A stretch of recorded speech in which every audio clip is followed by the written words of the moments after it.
Born to be down. I think that I said this before now. Born to be down. What good is confidence? And you just don't get it. You keep it copacetic and you learn to accept it. You know you're so pathetic and you just don't get it. You keep it copacetic and you learn to accept it. You know it's so pathetic. Local H 1996. If you have a chance, please check out that song from the 90s alternative rock era. This lead vocalist, Scott Lucas, has an amazing primal scream, and he just performed that song a few months ago this year, 2025, and he sounds just as good as he did back in 96. Perhaps a lower voice in his lower registers, but it's amazing how you can keep your voice in check when you don't damage it.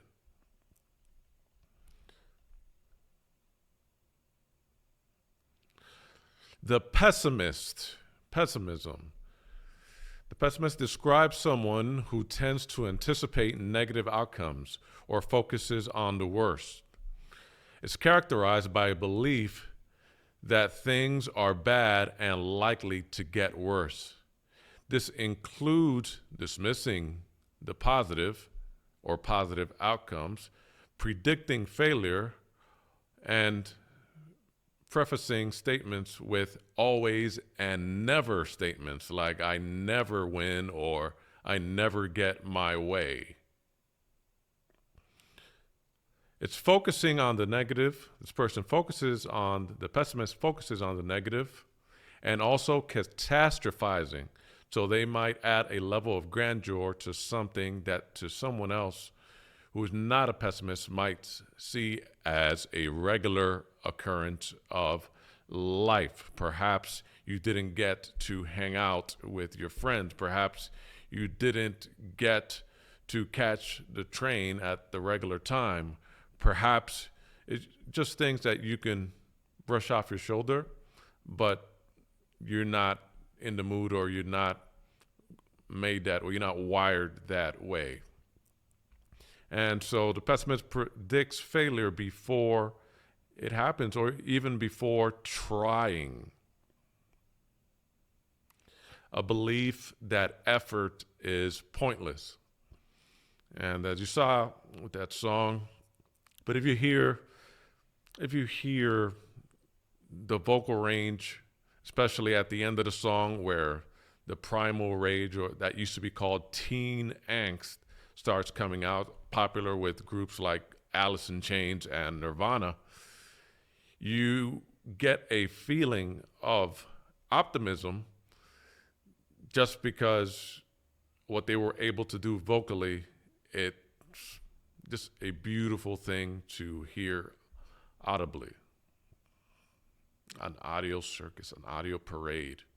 It's something beautiful. But the lyrics are very pessimist. Passive aggressiveness. And of the forms that you might witness passive aggressiveness, one that usually goes untapped is giggling. And I mean giggling while talking. It can be used to mask negative emotions, like anger, like sarcasm, like resentment, with humor. It's a way to express feeling without actually addressing them directly. It can confuse or hurt the other person. Is it always done intentionally? No, but what you can do is look for patterns. Is it a one-off or a regularity at a certain point in a conversation? It could be a conversation where you have a good point, but the other person is triggered by something that you said, and now everything becomes a giggle fest every time it's their chance to speak. They can even be giggling while you are making a point or while you're making a statement. It usually looks like, hey, you're making a point about something that can easily be misconstrued or not taken in the best of lights by the majority of people. And while the person is hearing it, they themselves are being triggered.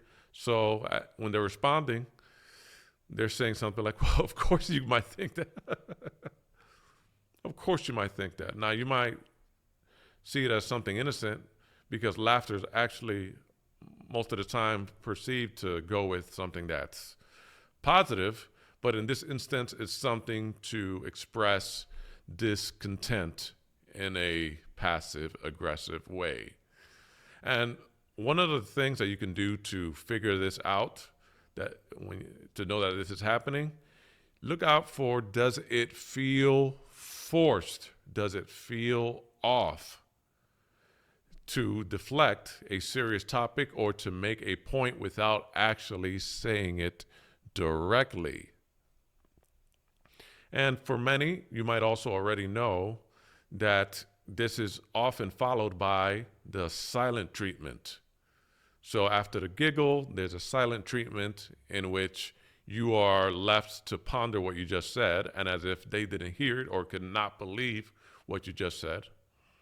And this is a point where a lot of creators lose a lot of followers because this is an untapped area of relationship where most do not dare to go.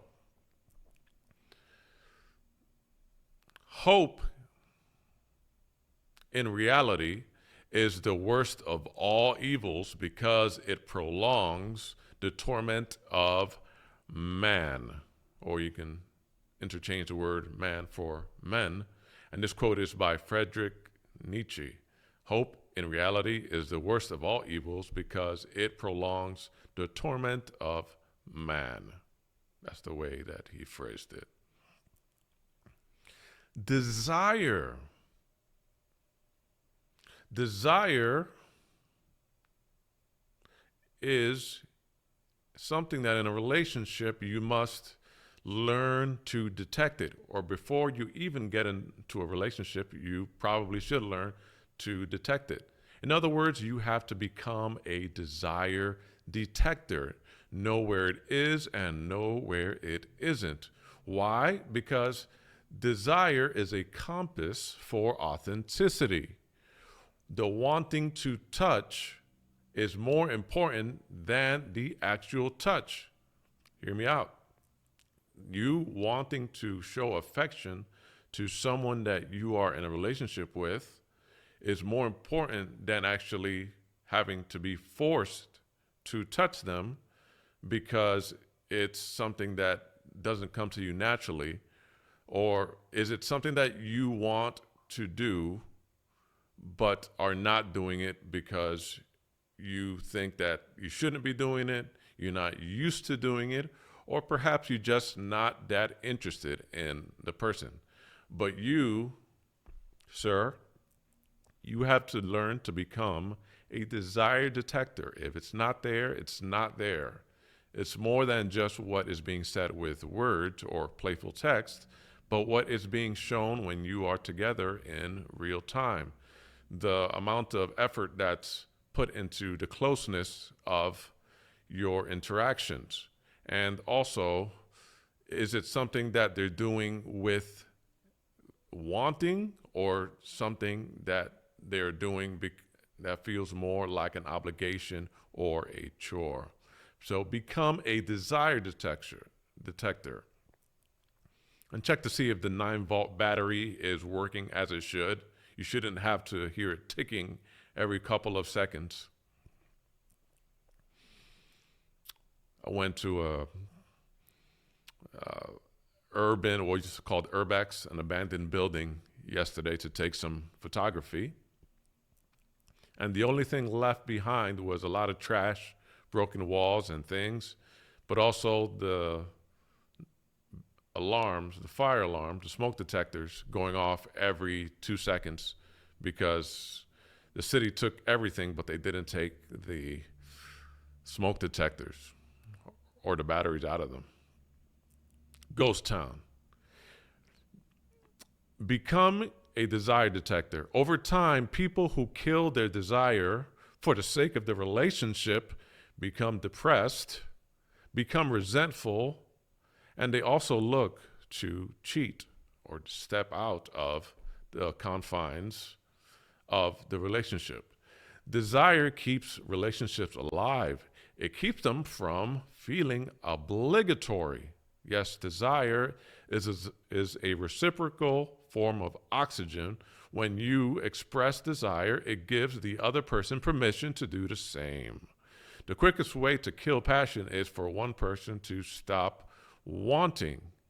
And it also protects you from a one-sided relationship where you train yourself to settle for the crumbs. You become a low-maintenance partner who's easy to neglect because you never complain. People who honor their desire rarely stay in relationships where desire is optional and not a priority. When you keep desire alive, you bring your best self. People who feel wanted are more generous. People who feel wanted are more patient. People who feel wanted are more creative and fun to be around. Desire is the juice that makes you fun to be around. Your desire is not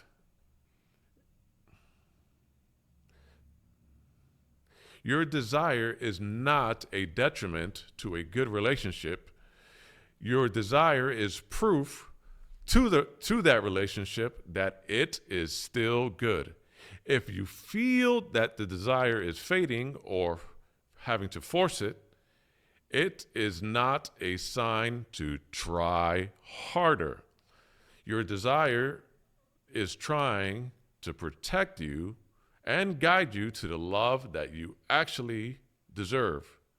So learn to be a desire detector. Is your glass half full or half empty? And with that, take on the day. Sometimes the best answer is a better question. This is Life Examined. Go take on the day.